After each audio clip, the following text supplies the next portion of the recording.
Ancient Egypt has always amazed us modern people. Because their religion, building techniques, and culture were so advanced for their time, modern historians and scientists have spent lifetimes dedicated to the study of these ancient people. While these experts have taught us a lot about ancient Egyptians, there's much that most people don't even know. So today we are going to be talking about 10 things you may not know about ancient Egypt. Number 1. Cleopatra was not actually Egyptian. Along with King Tut, perhaps no figure is more famously associated with ancient Egypt than Cleopatra VII. But while she was born in Alexandria, Cleopatra was actually part of a long line of Greek Macedonians originally descended from Ptolemy I, one of Alexander the Great's most trusted lieutenants. The Ptolemaic dynasty ruled Egypt from 323 BC to 30 BC, and most of its leaders remained largely Greek in their culture and sensibilities. In fact, Cleopatra was famous for being one of the first members of the Ptolemaic dynasty to actually speak the Egyptian language. Number 2. The ancient Egyptians forged one of the earliest peace treaties on record. For over 2 centuries, the Egyptians fought against the Hittite Empire for control of the lands of modern-day Syria. The conflict gave rise to bloody engagements like 1274 BC's Battle of Kadesh.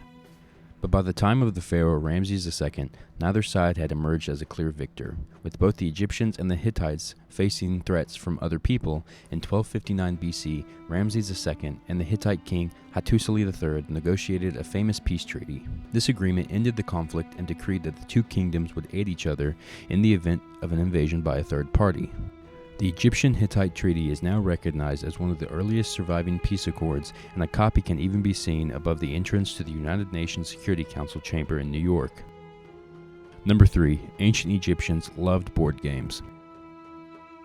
After a long day's work along the Nile River, Egyptians often relaxed by playing board games.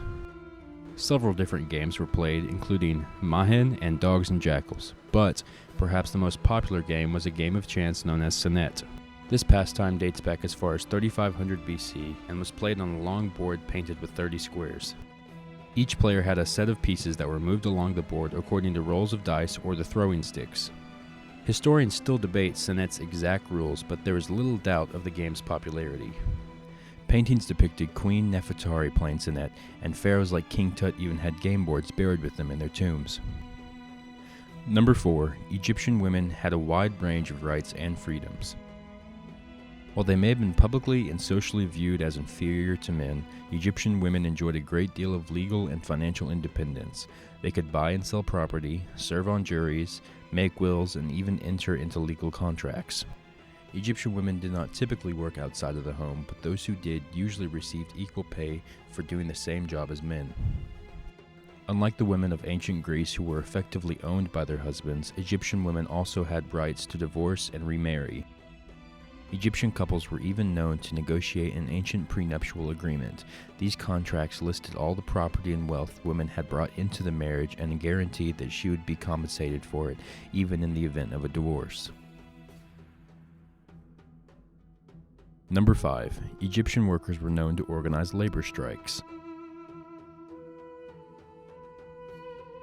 Even though they regarded the pharaoh as a kind of living god, Egyptian workers were not afraid to protest for better working conditions.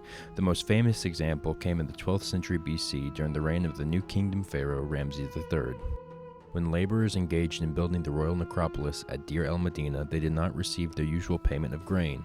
They organized one of the first recorded strikes in history. The protest took form of a sit-in. The workers simply entered a nearby mortuary temples and refused to leave until their grievances were heard.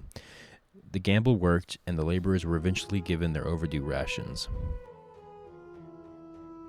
Number 6. Egyptian pharaohs were often overweight.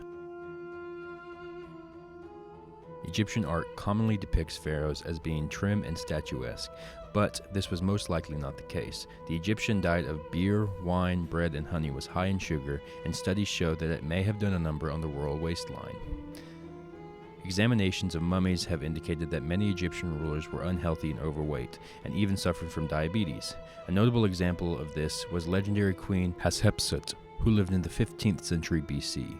While her sarcophagus depicts her as a slender and athletic woman, historians believe she was actually obese and balding. Number 7. The pyramids were not actually built by slaves.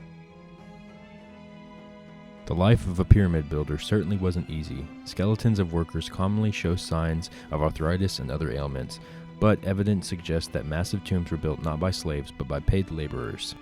These ancient construction workers were a mix of skilled artisans and temporary hands, and some appear to have taken great pride in their craft. Graffiti found near the monuments suggests they often assigned humorous names to their crews, like the Drunkards of Menkaure or the Friends of Khufu. The idea that slaves built the pyramids at the crack of a whip was first conjured by the Greek historian Herodotus in the 5th century BC, but most historians now dismiss it as a myth. While the ancient Egyptians were certainly not adverse to keeping slaves, they appear to have mostly used them as field hands and domestic servants. Number 8. King Tut may have been killed by a hippopotamus.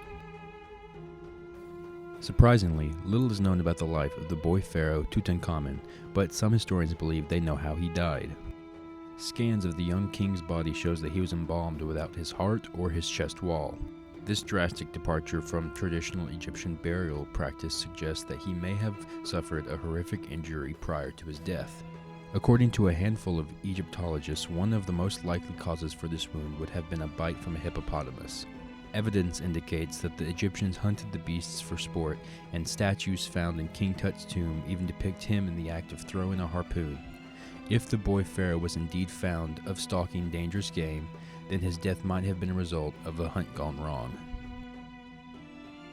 Number 9. Some Egyptian doctors had specialized fields of study. An ancient physician was usually a jack of all trades, but evidence shows that Egyptian doctors sometimes focused on healing only one part of the human body. This early form of medical specialization was first noted in 450 BC by the traveler and historian Herodotus. Discussing Egyptian medicine, he wrote, "Each physician is a healer of one disease and no more. Some of the eye, some of the teeth, some of what pertains to the belly." These specialists even had specific names. Dentists were known as doctors of the tooth, while the term for proctologists usually translate to shepherd of the anus. Number 10. Egyptians kept many animals as pets.